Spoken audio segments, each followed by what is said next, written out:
How's it going, witches and warlocks and all in between? I'm the Wizard of What?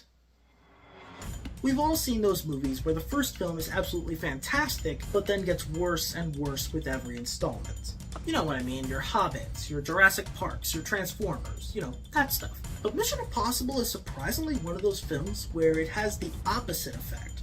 The movies start out not good, but then get progressively better and better with every installment. And The Final Reckoning is no exception.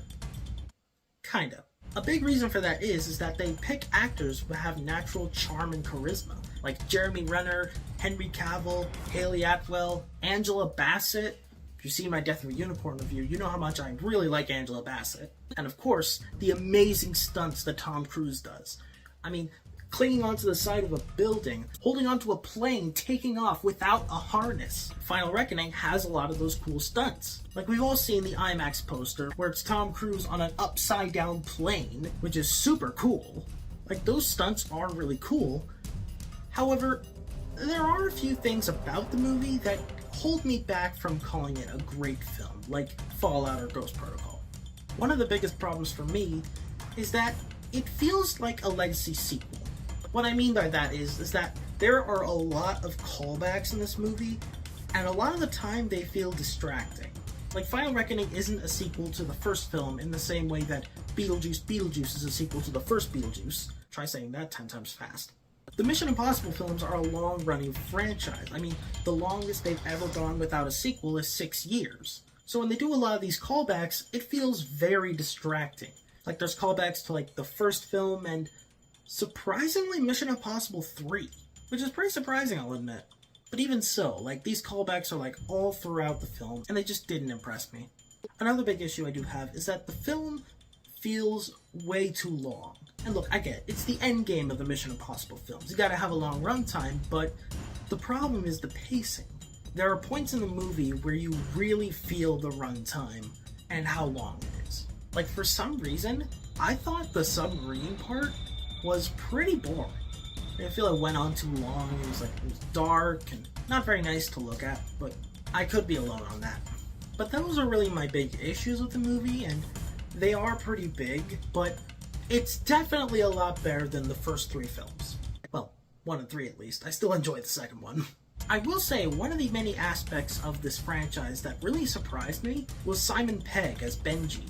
When I first saw him in the third film, I thought, oh no. This guy's just gonna be an annoying comic relief character. I mean, it's the guy from Shaun of the Dead. But then I remembered, it's the guy from Shaun of the Dead. That film does have serious moments, and he acts them really well.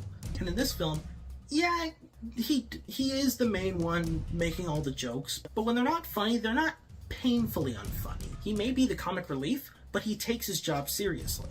And he is really good in Final Reckoning. Again, without giving anything away, something happens to him in the movie, and he really does get his moment to shine in that film, especially towards the end. I also really like Haley Atwell in this movie. I think I like her more in Dead Reckoning, but she's my favorite of the female protagonists from Mission Impossible, mainly because she feels real. She still feels like a badass, like the other ones. She still does all these stunts and like flips and kicks and whatnot, but she can also be scared. Like during the car chase in Paris, like, she still acts tough, but then when she gets hit in the car, like, she's frozen in fear. And there's a lot of moments in Dead Reckoning where she feels scared. Because yeah, I'd feel scared in that situation. There isn't quite as many moments of those in Final Reckoning, but she's still very charming and likable. And of course, I should talk about Tom Cruise.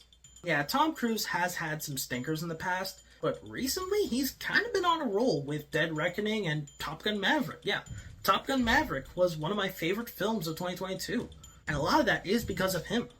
You could say whatever you want about him, but he always puts 110% into his stunts and his acting. I also really liked the villain in Final Reckoning. Not the George Clooney copycat, the Entity. For those who live under a rock, Final Reckoning is part 2 of Dead Reckoning.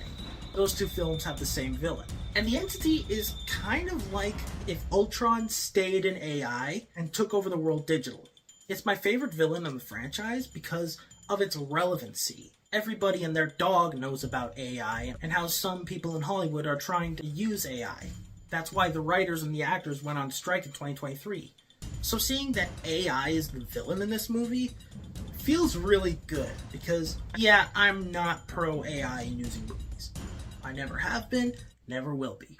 So overall, this film is good, but again, not one of my favorites. So I'm going to give this movie a 6.5 out of 10. Question of the day. What is your favorite Mission Impossible movie? Mine personally is a tie between Ghost Protocol and the second one. Ghost Protocol is more well written and better made, but the second one I love the hell out of because it's so bad it's good. Plus it's got the Prince from Ever After as the villain. Who doesn't like that? But let me know your favorite. I'm the Wizard of What, and until next time, stay strong, my dudes. Hi! I'm Dora the Explorer, and if you like what you see, make sure to like, comment, and subscribe to the Wizard of What! And don't forget to hit that notification bell so you don't miss another upload. All right.